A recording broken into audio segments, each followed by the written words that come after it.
하나님의 말씀은 출애굽기 13장의 말씀입니다. 출애굽기 13장.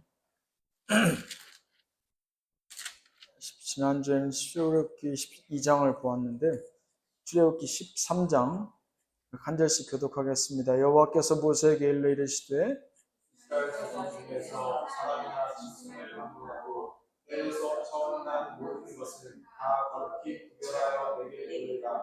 이는 내 것이니라 하시니라.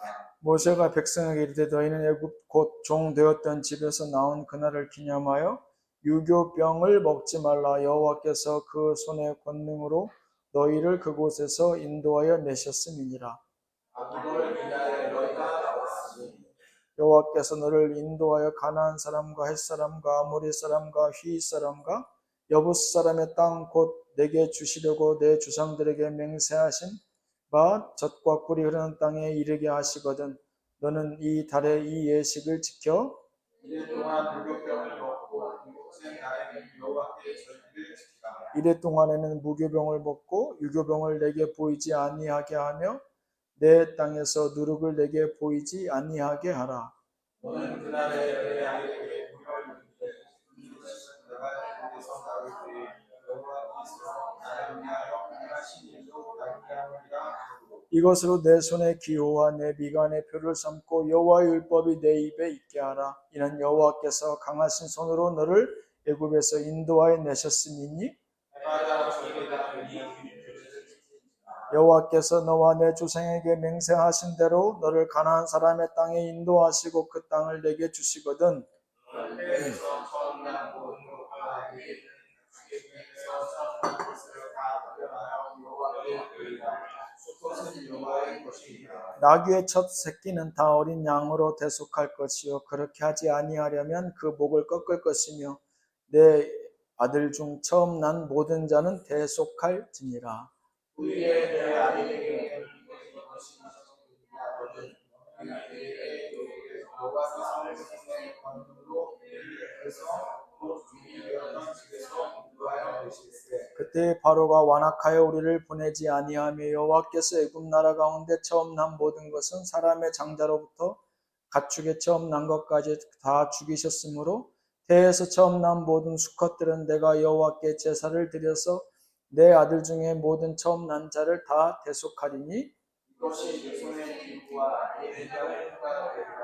이는 여호와께서 자손의 권능으로 너희를 애굽에서 인도하여 내셨습니다. 할지니라.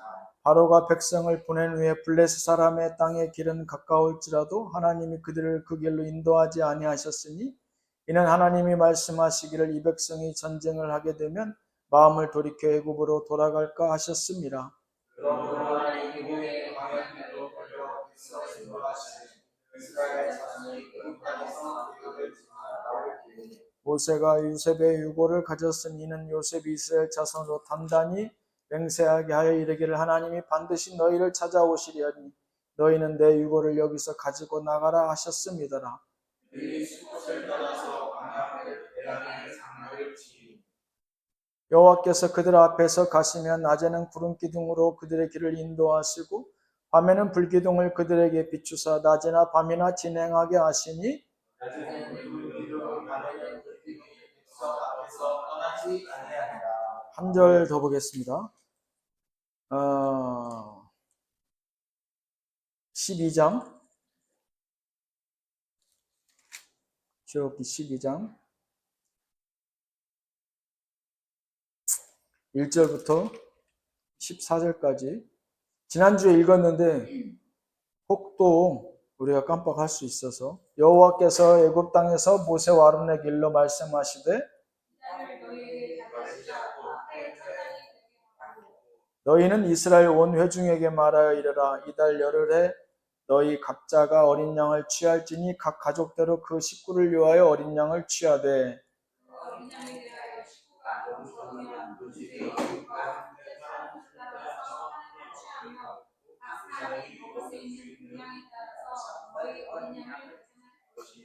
너희 어린 양은 흠없고 1년 된 수컷으로 하되 양이나 염소 중에서 취하고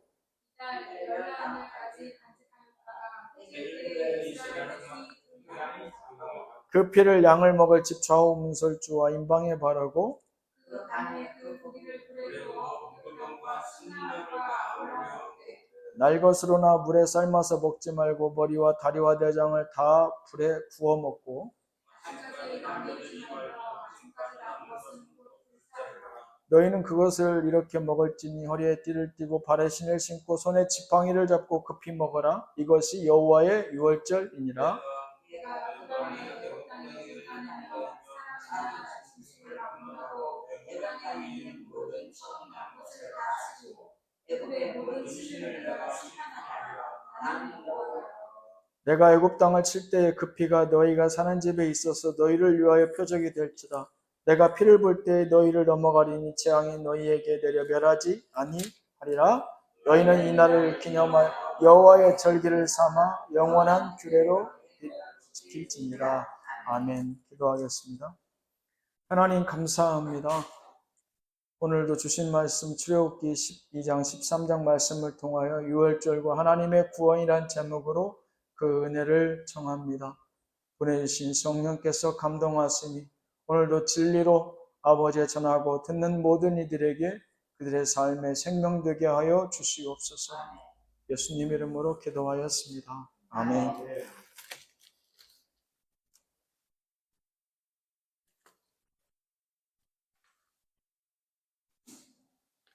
오늘 읽으셨던 출애굽기 12장 13장의 말씀은 이스라엘 백성들이 그들의 출애굽, 소위 애굽에서 그들이 430년간, 사실은 애굽에서의 삶은 430년은 아니에요. 430년 아닌데 아브라함의 언약으로부터 430년이라는 거고, 그 위에 아브라함, 이삭, 야곱, 요셉으로부터 넘어가서 실질적으로 애굽 땅에서 머물렀던 것은 200년이 좀 넘습니다만, 우리가 얘기하는 430년이라고 하는 것은 아브라함의 언약으로부터의 430년을 의미하는 것이니까 참고로 알아두시면 좋을 것 같습니다.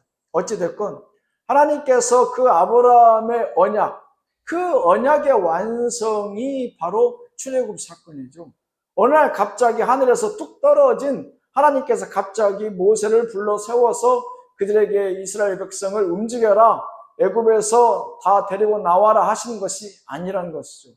그래서 무엇보다도 중요한 것은 하나님과 아브라함, 그 아브라함에게 주신 하나님의 그 축복의 언약이 출발이었으므로 그 언약이 중요하다. 그것이 지난 시간까지 우리가 배웠던 내용의 그 핵심이자 출발입니다.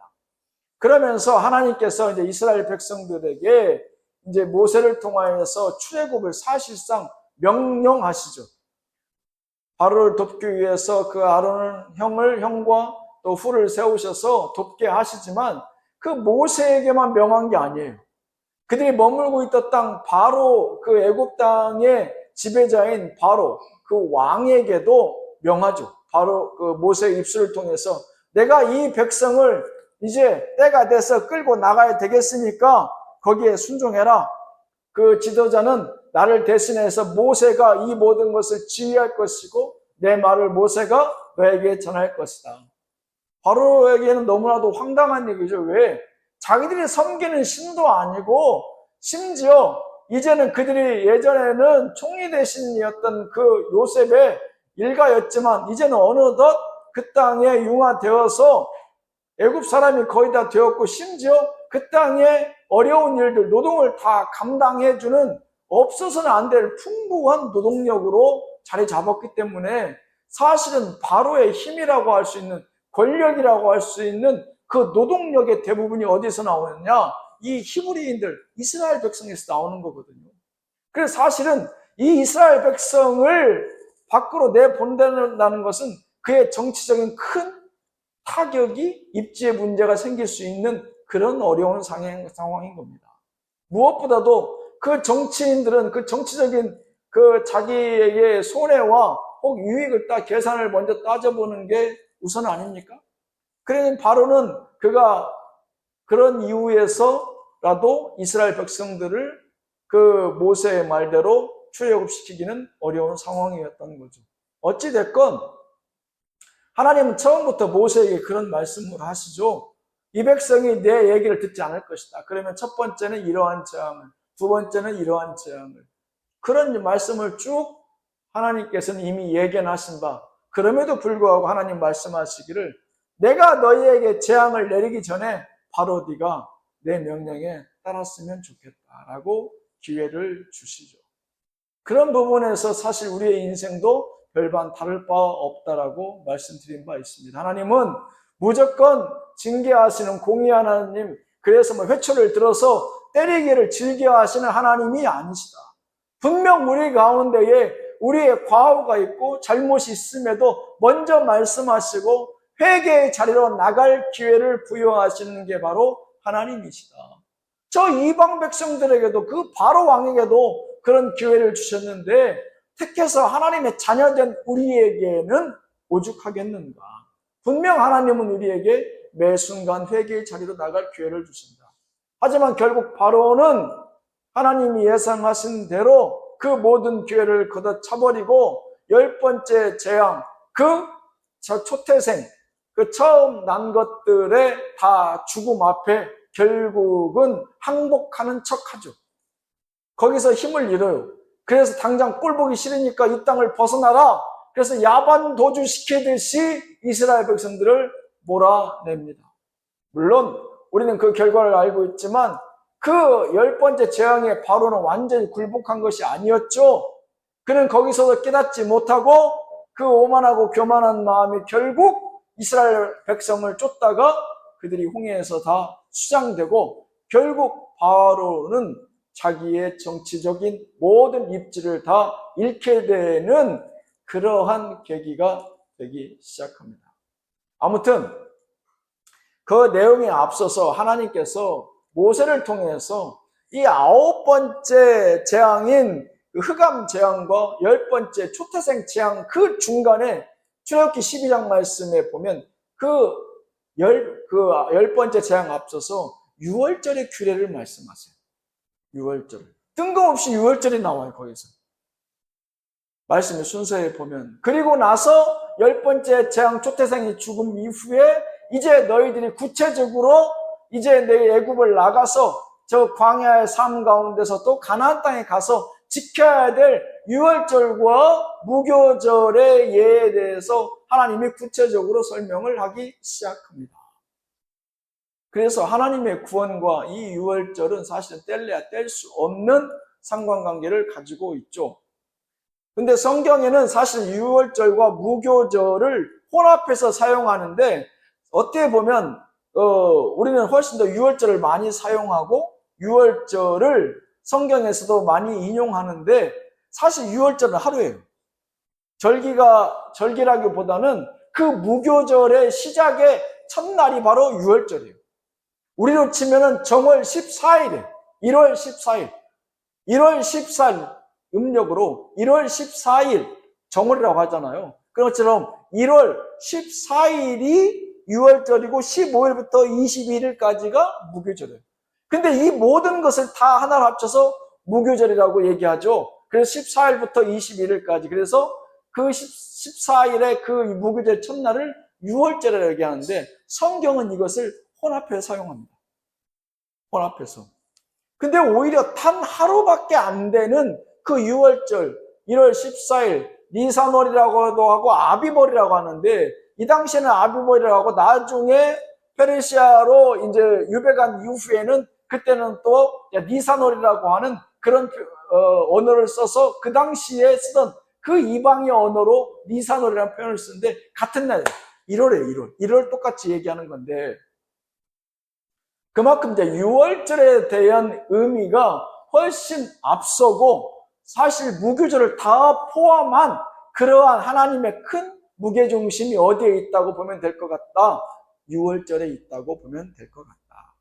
그 6월절은 우리가 소위 얘기하는 패스오버 영어로 건너 뛰어 넘어가다 이런 뜻이거든요. 영어로 패스오버 뛰어 넘어가다.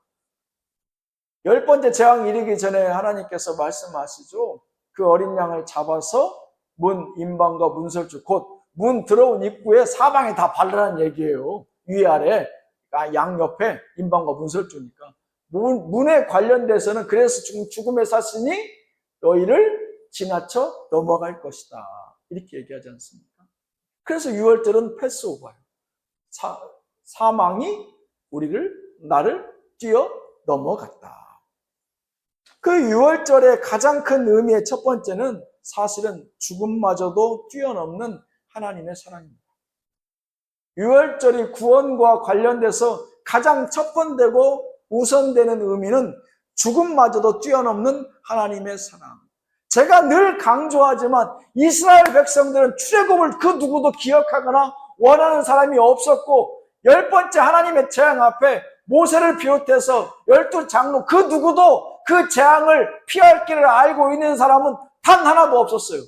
심지어 우리는 어떻게 해야 살 수 있습니까? 라고 그 방법을 간구하는 사람도 없었어요. 출애굽을 명하신 하나님께서 이 또한 이 백성을 살아날 길을 미리 예비하시고 그들에게 그 길을 보이셨던 것이죠. 이것을 우리는 단순히 패스오버, 하나님께서 우리를 죽음을 뛰어넘게 하셨다, 이 말로는 다 감당할 수 없는 부분이라는 것이죠. 하나님의 사랑이 있었기에 가능한 일이에요. 하나님께서 내 백성을 불러서 지도자를 세우고 그 입술에 담대함으로 바로를 만나게 하고 바로에게 진 것 같았지만 결국은 바로를 복속시켜서 무릎 꿇게 하고 그 앞에 그 10가지 재앙 가운데서도 이스라엘 백성들은 털럭 하나 옷깃 하나 다치지 않도록 하나님께서 철저하게 구별해서 그들의 사는 지역에는 하나님께서 이 재앙을 허락하시지 않으셨던 거죠. 이것이 하나님의 사랑 아니면 무엇이겠습니까? 사실 10번째 재앙까지는 바로에게는 그들의 유사일에 그들에게 너무나도 처절한 재앙의 정말로 수치스러운 역사일지 모르나 이스라엘 백성들에게는 그 어떤 시기보다도 하나님 앞에 너무도 분에 넘치는 그 갑절의 사랑의 은혜를 받은 시기예요. 그렇지 않습니까? 그 기간 동안 애굽은 완전히 황폐화됩니다. 물이고 땅이고 곡식 수확물이고 사람들은 질병으로 아니면 또 장자에 이르기까지 사실은 그들의 삶 가운데서 그 어느 것 하나 지금 우리가 겪고 있는 현실은 그에 비하면 너무나도 평온한 시대인 거죠. 그에 비하면. 무슨 얘기냐? 그 당시에 하나님의 백성은 철저히 바로에게는 애굽 땅에게는 그들이 기억하기조차 싫은 재앙의 시기였고 그야말로 수치스러운 역사였으나 이스라엘 백성에게는 하나님의 절대적 사랑을 그들이 덧입고 있었던 시기다. 그것이 바로 구원입니다. 하나님의 구원은 믿지 않는 자에게는 그들에게 처절한 하나님의 심판이요 재앙이요 그들에게는 죽고 싶은 순간이었을지 모르나 하나님의 백성들에게는 내 평생 경험할 수 없었던 하나님의 사랑의 시기였다는 것이죠. 우리는 벌써 이제 코로나를 지나가고 코로나 종식을 선포한 지가 벌써 한 3년이 다 돼가는 것 같은데 초창기에 얼마나 사실은 우리 무방비 상태로 당했습니까? 우리나라에서 수백 수천 명이 목숨을 잃고 유럽에서는 이태리 같은 나라에서는 가장 큰 희생이 크지 않았습니까? 그래서 무덤에 들어갈 자리가 없어가지고 저 남미에서도 며칠씩 사람이 죽어도 그들이 죽어서 묻힐 땅이 없어서 수백만이 심지어 그 패스트로 중세에 겪었던 그 흑사병보다 더 많은 사람들이 목숨을 잃었다는 게 코로나 아니었어요? 우리가 그때 준비할 수 있었던 게 뭐가 있었어요? 급조한 그 주사를 맞긴 했지만 그걸로써 우리의 생명을 다 우리는 보존할 수는 없었잖아요. 하나님의 심판이라는 것이 이렇게 무섭구나. 다시 한번 느끼지 않습니까? 하지만 살아남은 자들은 또 뭐예요? 그 하나님의 사랑의 감동과 하나님의 은혜가 아니었더라면 왜? 우리가 그 모든 것에서 대처하거나 준비할 수 있었던 시기가 전혀 없었죠. 그저 하나님의 사랑으로 목숨을 연명케 또 연장시켜 주신 것 아닙니까? 뭇 어떤 사람들에게는 그것이 재앙이 될 수 있었으나 뭇 하나님께서 택하시고 내가 이것은 살려야 되겠다라고 한 그 백성들에게는 우리 인생에서 사실 잊을 수 없는 놀라운 하나님의 사랑의 시간이거든요. 근데 우리 벌써 다 까먹습니다. 지금 코로나 때 살려주셔서 코로나 때 그나마 이만큼이라도 강건하게 지켜주심을 지금도 고백하고 기도하는 사람의 소리를 어디에서 들어본 적이 없어요. 우리는 인간은 그렇습니다. 그렇지 않나요? 이스라엘 백성들 하나님께서 10가지 이른 재앙이 이르도록 그 백성들을 철저하게 구별하고 살려주고 그들이 없는 것을 감안해서 애굽 백성으로부터 금은보화까지 다 그들이 다 얻게 해서 그들이 애굽 땅으로 나오게 했는데 첫 번째 홍해에서 하나님 앞에 불평불만을 터뜨려요. 우리가 죽을 땅이 없어서 이 광야에서 우리를 매장시키려고 이것을 불렀느냐? 라고 모세 앞에 하나님을 원망하는 자의 목소리가 차고 넘칩니다. 코로나라고 지난 지금 우리의 삶에 대해서 만족하지 못하는 우리의 모습과 뭐가 다릅니까? 똑같아요. 구원은 하나님의 사랑의 축복이거든요. 우리가 생명을 연장하고 생명 부지에서 말씀을 읽고 예배할 수 있는 것은 하나님 구원의 축복이라고요. 근데 그것을 다 잊어버려요. 그래서 6월절을 제정하는 겁니다. 하나님께서. 내가 너를 살려두고 그 구원의 역사로 살려둔 것은 하나님의 사랑이다. 내가 너를 사랑했고 그래서 너를 선택했고 내가 그래서 너를 남겨두었고 지금까지 이르러 하나님 전에 머물러 주 앞에 예배할 수 있게 하는 것이다. 6월절의 그 첫 번째 하나님의 사랑. 출애굽기 12장 49절 말씀에 뭐라고 되어 있습니까? 본토인에게나 너희 중에 거류하는 이방인에게 이 법이 동일하니라 하셨으므로 온 이스라엘 자손이 이와 같이 행하되 여호와께서 모세와 아론에게 명령하신 대로 행하여 바로 그날에 여호와께서 이스라엘 자손을 그 무리대로 애굽 땅에서 인도하여 내셨더라. 출애굽기 12장 43절에서 50절의 말씀은 이스라엘 백성들 6월절 규례 가운데 그들에게 할례를 행하는 내용이 나와요.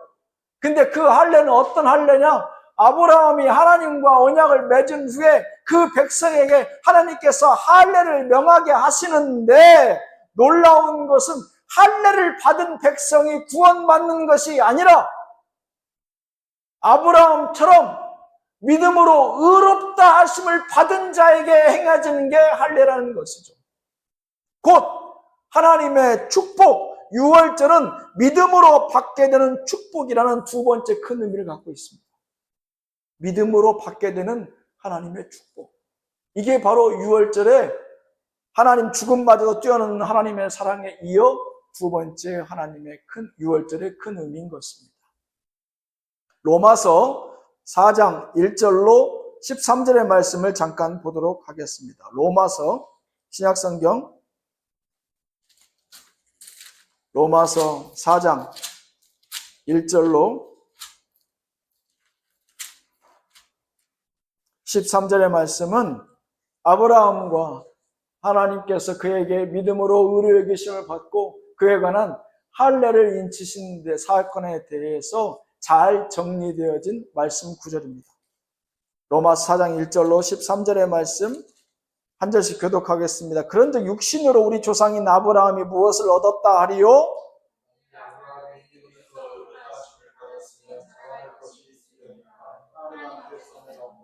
성경이 무엇을 말하느냐? 아브라함이 하나님을 믿음에 그것이 그에게 의로 여겨진 바 되었느니라.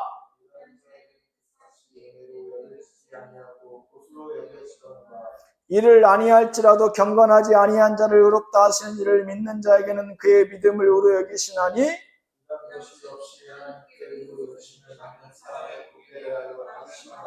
불법이 사함을 받고 죄가 가려짐을 받는 사람들은 복이 있고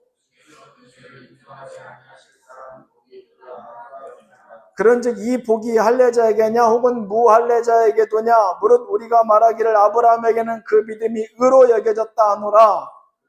그것이 어떻게 여겨지느냐 할례시냐 무할례시냐 할례시가 아니요 무할례시냐 그가 할례의 표를 받은 것은 무할례시의 믿음으로 된 의를 인친 것이니 이는 무할례자로서 믿는 모든 자의 조상이 되어 그들도 의로 여기심을 얻게 하려 하심이라.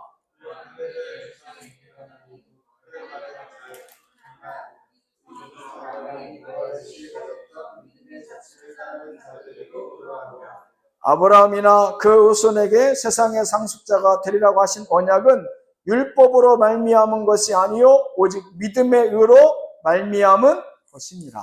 아멘. 아브라함은 할례를 받고 하나님 앞에 믿음으로 의롭다 하심을 받은 것이 아니다. 그가 먼저 하나님 앞에 믿음으로 의롭다 하심을 받고 거기에 대한 그 요식행위로 할례를 행한 것이다. 곧 유월절에 이스라엘 백성이나 품꾼이나 외국인이나 심지어 하인까지도 그들이 하나님의 축복된 자리에 믿음으로써 인정하고 고백한다면 그를 나는 의로 여길 것이니 너희는 그들에게 축복의 징표로 할례를 행하라. 그 뜻입니다. 할례가 우선이 아니라는 뜻이에요. 아브라함처럼 심지어 여기서 로마서 5장 13절은 그것을 율법으로까지 표현했어요. 율법으로 의로 이르지 못하는데 왜 그것을 할례로 마치 구원에 이를 수 있는 것처럼 얘기하느냐. 그렇지 않다. 할례가 먼저냐 무할례자가 먼저냐. 무할례가 먼저다. 아브라함은 할례 받기 이전에 무할례자였을 때 하나님 앞에 믿음으로 의롭다 칭함을 받지 않았느냐. 유월절은 그러한 날이다. 품꾼이나 하인이나 이방인에게도 그들이 아브라함의 축복을 사모하고 믿음으로 인정하고 주님 앞에 나아가기 원한다면 그 믿음의 고백 위에 내가 의롭다 하심을 여길 것이요 그에게 축복된 징표로 할례를 행하라. 유월절은 믿음으로 받게 되는 축복의 절기인 줄로 믿습니다. 기도하겠습니다. 주여, 내 백성을 구원하라. 유월절과 하나님의 구원, 그 의미를 아버지 다시 우리 마음에 새기고 있습니다. 아버지 하나님의 그 놀라우신 사랑과 믿음으로 받게 되는 아브라함의 축복, 그 큰 의미를 유월절로 아버지 하나님 섬기고 지켜나가는 이스라엘 백성을 통하여 우리의 삶 가운데에서도 별반 다를 바 없는 우리의 신앙 가운데 잊혀져가는 하나님의 사랑을 다시 한번 깊이 묵상하며 믿음으로 받게 되는 의의 축복을 아버지 오늘도 내일도 소망하며 행하는 삶 되게 하여 주시옵소서. 예수님 이름으로 기도하였습니다. 아멘.